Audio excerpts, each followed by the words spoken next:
महाराज जी, आपके चरणों में कोटि कोटि प्रणाम। पूज्य महाराज जी, जब से मांस मदिरा धूम्रपान त्यागा है तब से शारीरिक कष्ट हो रहा है, अतः दुविधा में हूँ। महाराज जी मार्गदर्शन करें। जब मांस और मदिरा पीते थे खाते थे तो तुम्हारे अंदर अमरत्व आ रहा था क्या? जो गंदगी की है ना उसको धुल जाने दो, इसी जन्म में धुल जाए अच्छा है, आगे तो बढ़िया रहेगा। जो आप किसी भी जीव का मांस खाते हैं तो उस जीव की हत्या होती है। उस जीव की हत्या करने वाला, खाने वाला, लाने वाला, बनाने वाला, ये सब नरकगामी होंगे। शास्त्रीय विधान नहीं है कि आप मुर्गा खाओ, शास्त्रीय विधान नहीं है आपके लिए कि आप मछली खाओ। शास्त्रीय विधान आपके लिए है 56 प्रकार के भोग, 36 व्यंजन, एक से एक शाकाहारी भोजन है। मांसाहारी अपने शास्त्रों में तो नहीं लिखा किसी के लिए कि मांस खाए, ऐसा नहीं लिखा है। मांसाहारी जैसे कहे कि हम नहीं खाएंगे तो ये संसार में ये जीव बढ़ जाएंगे, नहीं नहीं, एक झटके में अरबों खरबों जीव अंतर्ध्यान हो जाता है एक झटके में। हर जीव का विधान है, वो इतने दिन जिएगा अपने आप मर जाएगा। आप उसको उस विधान से अलग, तो फिर आपके द्वारा किया हुआ अपराध है। तो भगवान कृपा करे, नाम जप करो और ये हिम्मत रखो कि जो कष्ट आएगा हम सह लेंगे, जो कष्ट आएगा हम सह लेंगे। हम अब इस जन्म में अब पाप नहीं करेंगे, जो गंदगी हुई उसे पवित्रता से सह लेंगे। महाराज जी, एक तर्क और देते हैं कि कल किसने देखा खूब खाओ पियो ऐश करो। कुछ लोग होते हैं विनय से संभलते हैं, कुछ लोग होते हैं उपदेश से संभलते हैं, कुछ होते सामदान दंड नीति जो होते हैं, कुछ लोग दंड से सुधरते हैं। तो आप ये समझो भगवान आपको स्वस्थ रखे तो बड़ी कृपा की है।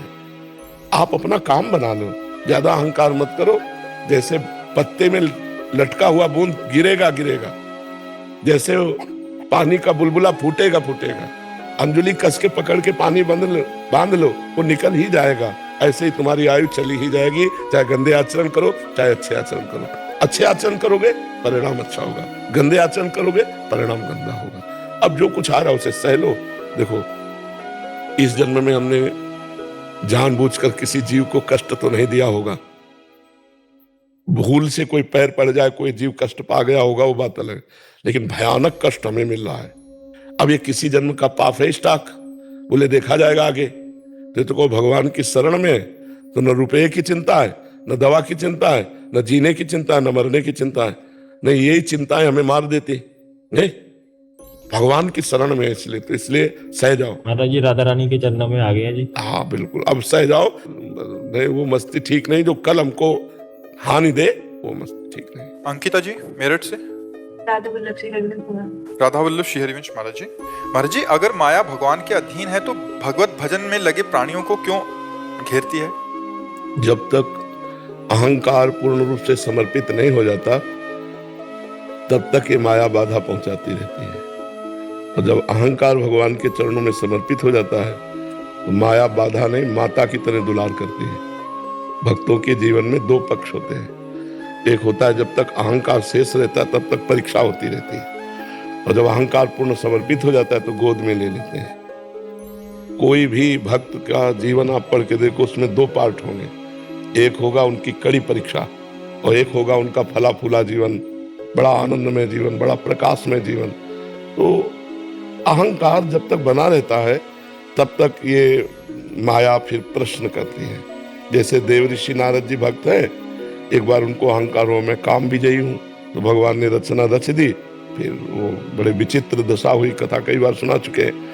तो जब भक्त के हृदय में अहंकार रहता है तब माया का प्रभाव रहता है, और जहाँ अहंकार रहित हुआ तो भक्ति ही भक्ति है, माया है नहीं। अहंकार चाहे अभी समर्पित कर दो, चाहे पीट के समर्पित कर देना, समर्पित हुए बिना माया पीटती रहेगी। काम क्रोध लोभ मोह मद मत्सर ये अहंकार में ही आते हैं, अहंकार रहित हृदय में नहीं। तो भक्तों को सताती कहाँ में, बताओ कहाँ सता रहे हैं? जी, कभी भजन में बहुत मन लगता है, बहुत अच्छे से भजन होता है, मन शांत होता है, फिर धीरे धीरे परिस्थिति बस किसी कारणवश भजन कम होने लगता है। अगर भजन कम हो तो भक्त किस बात का? हमें बात बताओ। हमें सबसे अच्छे प्यारे भगवान लगे और सबसे बड़े भगवान लगे और सबसे महत्वशील भगवान लगे, तो अब हमका कौन सी ऐसी वस्तु व्यक्ति स्थान है जो भगवान से अलग कर दे? कमी हमारी है। हमने भगवान को इतने नीचे स्थान पर रखा है, और भक्त कहलाते हैं अपने को, कि अगर अच्छा भोजन मिल जाए तो भगवान को छोड़ देंगे।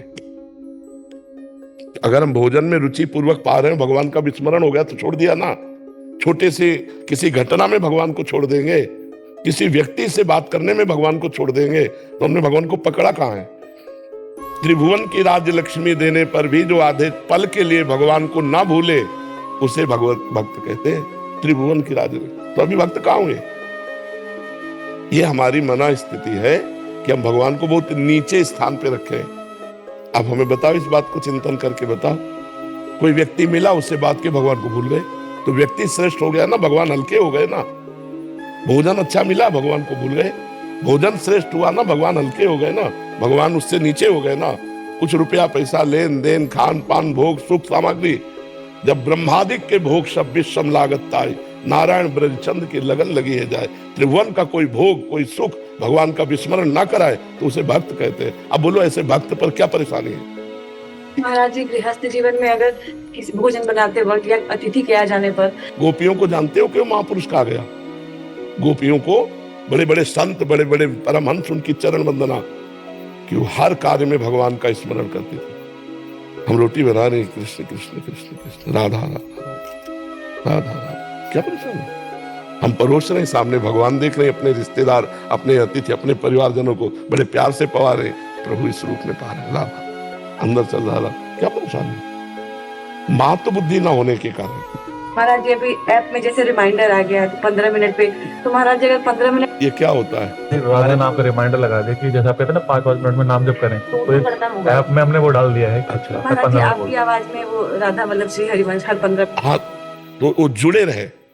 अगर हमारी एक इंद्री जुड़ी ना, श्रवण इंद्री, तो भी हम जुड़े हैं, प्रभु से जुड़े हैं, और ये निरंतरता चलती रहेगी तो कोई माया नहीं। महाराज जी पूरा प्रयास करते हैं कि बस अभी नाम जप ही करना, नाम जप करना, कि हाँ हर श्वास के साथ में नाम जप करना। देखो बच्चा, हम समझ रहे हैं तुम्हारी बात, क्योंकि ये प्रश्न तुम्हारा नहीं, लाखों का प्रश्न है। ये लाखों का प्रश्न है कि हम प्रयास करते हैं लेकिन असफल रहते हैं। क्यों? क्योंकि अभी नाम में हमारी उतनी मातृ बुद्धि नहीं है बच्चा। हमारी जो भोगों में मातृ बुद्धि है, हम जहां छूट दे देते हैं, जहां सुख बुद्धि कर लेते हैं, वहां हमारा मन जाएगा, और जहां बिल्कुल कि नहीं, तो आज तक नहीं गया। नहीं तो चिंतन कैसे हो गया? चिंतन ही नहीं होगा। तो हमारा महत्व बुद्धि भगवान में, भजन में उतनी नहीं है, इसीलिए हमारा मन, प्रयास हम करते हैं लेकिन जहां जहां सुख बुद्धि है वहां वहां मन जाता है, तत्काल अपहरण कर लेता है। तो हमें लगता है कि हम धीरे धीरे अभ्यास बढ़ाते रहे तो हमारा मन भोगों से, जब तक भगवान को हम महान नहीं मानेंगे तब तक निरंतर भजन नहीं होगा। तो ऐसे ही हमारा जो मन, हम कहते हैं कि हम बहुत प्रयास किए भजन का लेकिन हम निरंतरता नहीं ला रहे, उसका कारण है हमारे मन में और सुख कोई है जो भगवान से बड़ा है। ढूंढ लो आप अंदर। नहीं, भगवान से बड़ा सुख जिस समय कोई नहीं रहेगा उस समय भजन धुआंधार चलेगा। जैसे कामी नारी प्यारी जिम, लोभी जिम प्रिय धाम, तिम रघुनाथ निरंतर प्रिय लागो महिराम। अभी भगवान प्रिय नहीं लग रहे, नहीं तो भजन तो रात दिन अपने आप चलता है, अपने आप होने लगेगा। आपने शरीर का कब भजन किया और शरीर को कब भूले, दोनों बातें मैं बता दूं।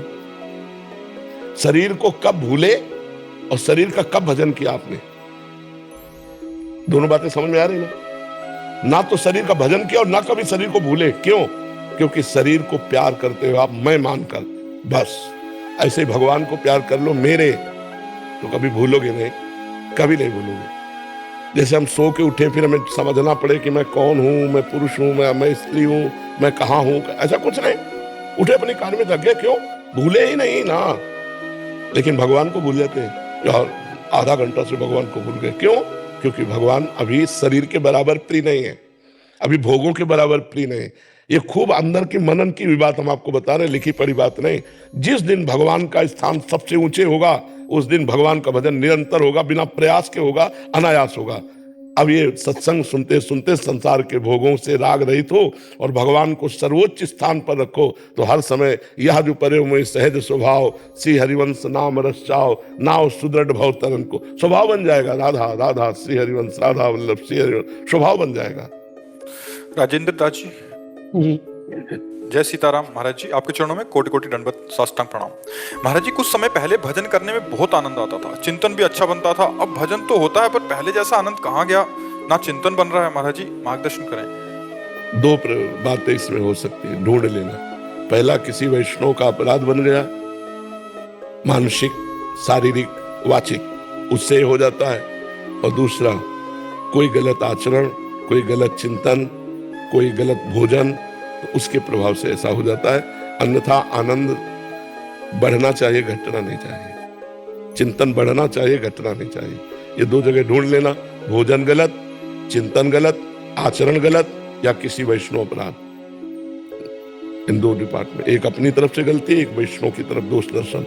इन दो से ही भजन में हानि होती है, नहीं तो बिना भजन के भी आनंद आता है। हम भगवान की शरण में इस बात से कितना सुख मिलता है।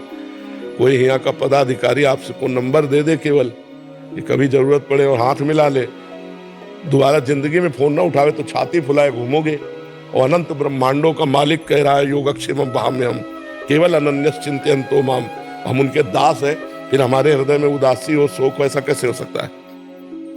हर समय आनंद बढ़ता रहेगा, हर समय प्रफुल्लता रहे, मेरे प्रभु मेरे भगवान, और यही मेरे पास है, हर समय मेरे आस पास है। कहूँ सो कहाँ जहाँ प्रभु नहीं, तो आनंद की कमी क्यों? या तो हमारे द्वारा गंदा आचरण कोई, या फिर हमारे द्वारा कोई वैष्णव अपराध। वही गंदा आचरण में खान पान व्यवहार देखना, सुनना, भोगना, इनको देख लो, और या फिर कोई संत महात्मा के प्रति दोष दर्शन, तो भजन रुक जाएगा। ओम प्रकाश जी, मध्य प्रदेश। राधे राधे। राधे राधे महाराज जी, आपके चरणों में कोटि कोटि प्रणाम। गुरुदेव, जब हम पूर्णतः निष्पाप हो जाएंगे तो हमारा शारीरिक और मानसिक व्यवहार संसार के प्रति कैसा होगा? भगवत स्वरूप, स्वयं में भी भगवत भाव और सामने भी भगवत भाव, भगवदाकार वृत्ति रहती है। जो अभी हमारी भेद बुद्धि रहती है ना, नानात्व की, स्त्री पुरुष उत्तम अधम ऐसा रहता है ना, फिर एक भगवदाकार वृत्ति रहती है।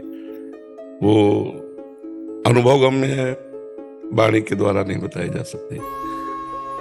जैसे कामी पुरुष को सिर्फ काम का ही चिंतन स्वाभाविक होता है, लोभी पुरुष को धन का चिंतन होता है, क्योंकि महत्व बुद्धि धन की है, महत्व बुद्धि वहां भोग की है।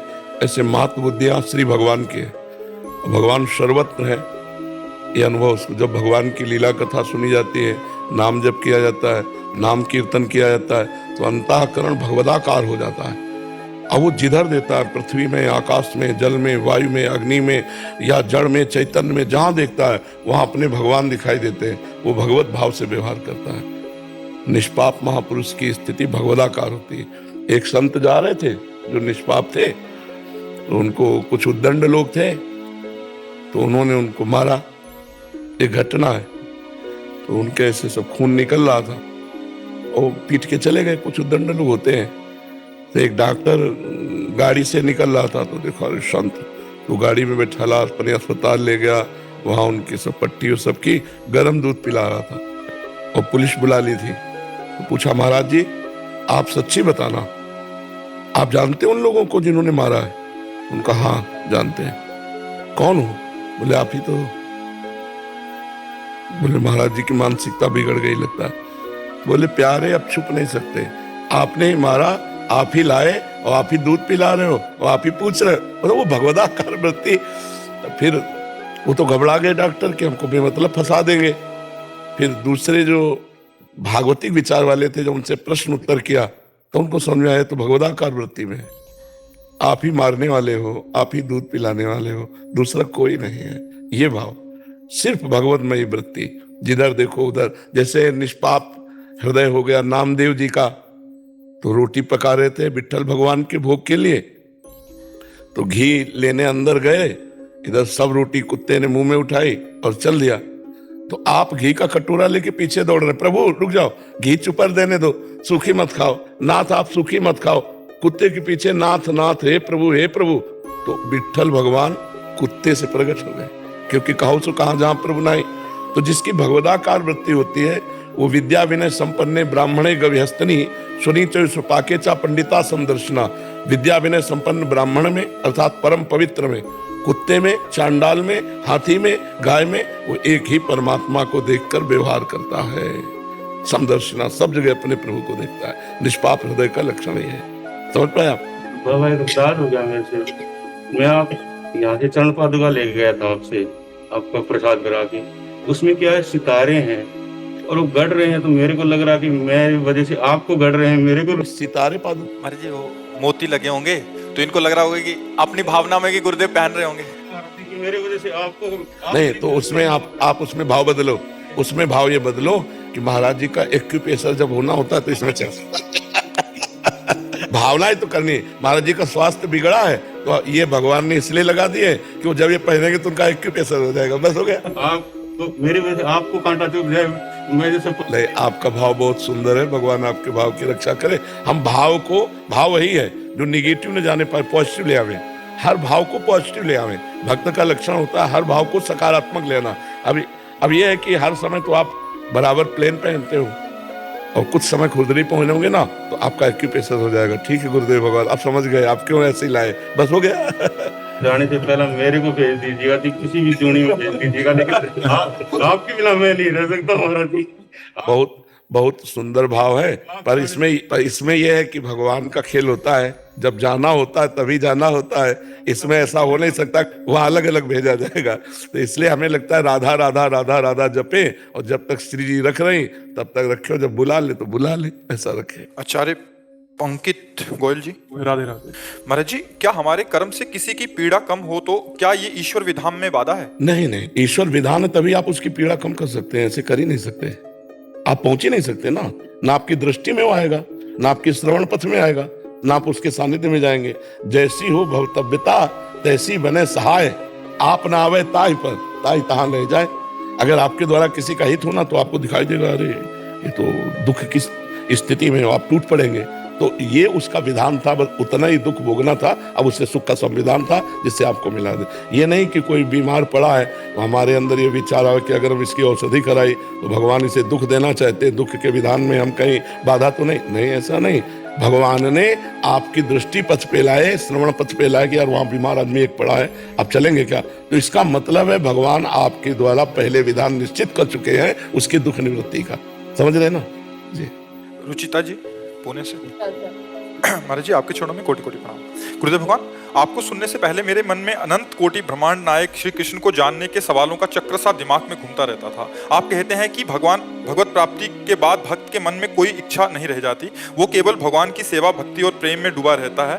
तो क्या भगवान अपने भक्त के उन सभी प्रश्नों से पर्दा हटा देते हैं या उसे भगवत प्राप्ति के बाद की स्थिति में पर्दा हटता जाता है, भगवत प्राप्त होता जाता है। भगवत प्राप्ति इतनी थोड़ी है, इतनी भी नहीं, समुद्र है, अगाध समुद्र है, पूरे जीवन भगवत प्राप्ति होती रहती है।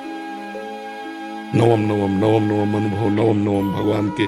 इसीलिए भक्त कभी ऐसे थोड़ी होता कि अब पूर्ण हो गया, वो सदैव अपने में अपूर्णता का अनुभव करता है, क्योंकि अथाह अनंत अगाध असीम परमात्मा।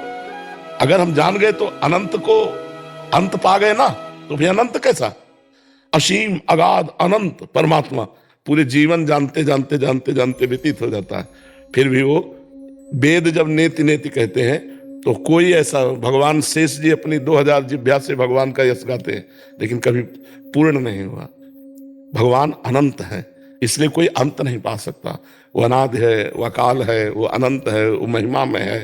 तो अभी जैसे भगवत प्राप्ति हुई, भगवत प्राप्ति मतलब बोध हो गया, और वो जीवन भर बोध बढ़ता रहेगा, जीवन भर बढ़ता रहेगा।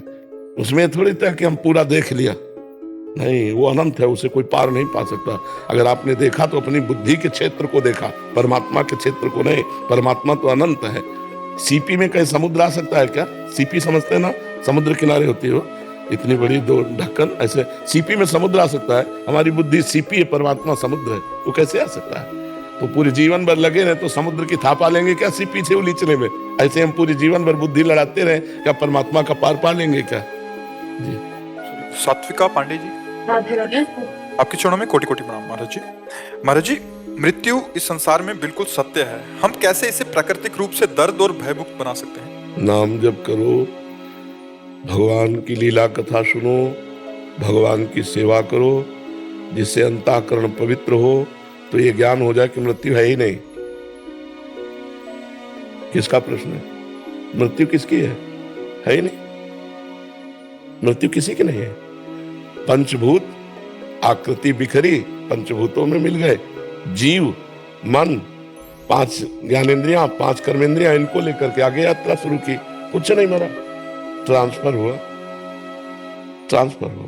5 तत्व अपने तत्व में मिल गए, जीवात्मा इंद्रिय और मन के साथ आगे निकल गया। मृत्यु किसकी है?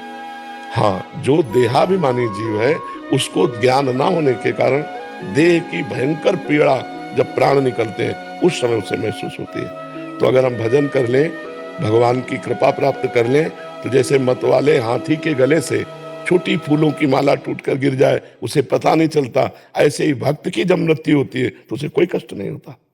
मरने से सब जग डरा, मेरो मन आनंद, कब मरी हो कब भेटी हो पूर्ण परमानंद। मृत्यु कब है उसको होता है जो अज्ञानी है और जो शरीर आसक्त है और जो भोगों में रत है। जो भगवान में रत है, जो भक्तिमान है, जो ज्ञानी है, उसे कष्ट नहीं होता। समझ रहे ना? हाँ बिल्कुल नहीं। क्यों, आपको डर है क्या मृत्यु का?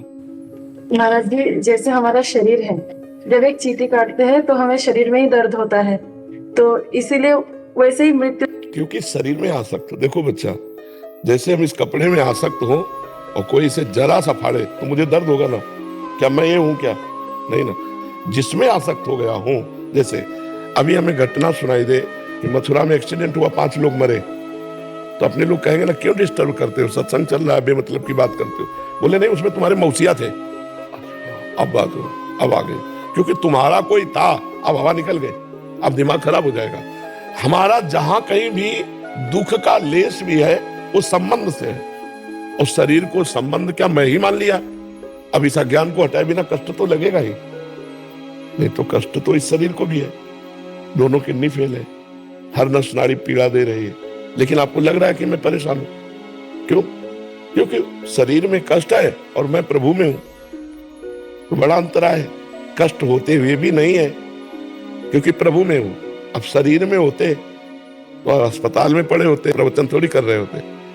तो अगर हम भगवान की भक्ति करें, भगवान के द्वारा प्रदत्त कृपा और ज्ञान में रहे, तो शरीर के आए हुए कष्टों को हम सह सकते हैं। एक दवा में इतना पावर है कि यहाँ इंजेक्शन लगा दो, यहाँ काटे, तो मैं देखते हुए भी परेशान नहीं होऊंगा, क्योंकि एक दवा ने मेरी त्वगेंद्री को शून्य कर दिया। तो क्या भगवान में इतनी ताकत नहीं? क्या भगवान नाम में इतनी ताकत नहीं, जिन्होंने दवाओं में ताकत दी है? कि हम उनका नाम जप कर रहे हैं, भारी से भारी कष्ट है, पर हम विचलित नहीं है, क्योंकि भगवान हम पर कृपा किए। तो हम इसीलिए कहा, भक्ति, भक्तिमान हो या ज्ञानी, दो ही मृत्यु पर विजय प्राप्त कर सकते हैं, अन्यथा सबको पिसना होता है। चलती चक्की देख के दिया कबीरा रोए, और 2 पाटन के बीच में साबित बचा न कोई। तो चलती चक्की देख के दिया कमाल ठठाए, और राहे सहारे कील के तो बाल न बाका जाए। पूरी चक्की चलती है, उस दाने का बाल बाका नहीं होता जो कील के समीप सरक गया, वो समूचे बना रहता है। कील कौन है? संसार रूपी चक्की के भगवान।